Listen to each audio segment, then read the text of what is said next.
December time trial this morning out at Carrum in the single scull.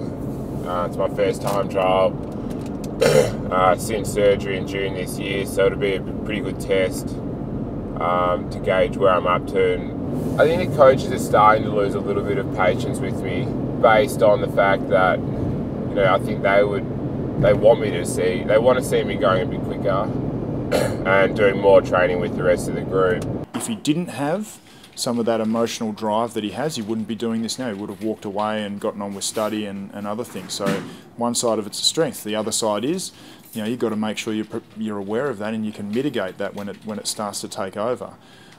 He's learning just like all of us are learning. You know, some athletes we wish had 10 times more of that than they do, and they would go further. For me, it'd be really good to be able to put down a reasonable performance which would show them that, yeah, he's actually on track and, you know, he's not too far off where he needs to be, because I think that's where they might think I am at the moment.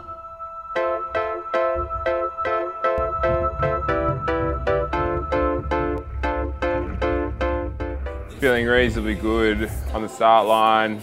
Obviously in the Melbourne time trials we do 2Ks up and then 2Ks back. First leg was reasonably good and I was quite happy with my speed, and turned around, got 3/4 of the way through the second lap, and I managed to clip a buoy as I was coming out over the toes.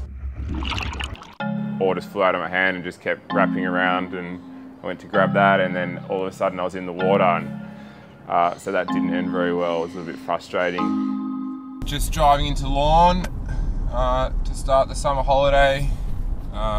Family summer holiday. We've been coming here for I think 20 or 21 years now. Do predominantly a lot of cycling on the Great Ocean Road and in the hills behind Lawn, just so I can keep progressing my rehab and get ready for the Falls Creek rowing camp with the VIS.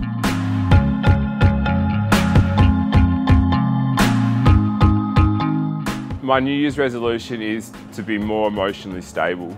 I think last year I went through some which wasn't great, but I think what I've learned from that is things happen to people, and you can either make the decision to, you know, cry and complain and kick up a storm about it, or you can do what you can do and get on with life and, you know, overcome the challenges. It is about being able to stay calm. You know, we say get off the roller coaster. You know, no massive highs and equally no massive lows. Just try and keep it a pretty straight line. It was a good camp. Something of specific note for me was, as a highlight, last year on VIS camp at Falls Creek, cycling up from Mount Beauty to Falls, my right leg went pretty much completely numb, and that was when I first knew that, you know, I was going back in for more surgery, so I was a little bit apprehensive doing a lot of cycling up there this year, but the day we did that same ride again, I felt really good in my legs and everything felt fine, so that was a really big relief for me.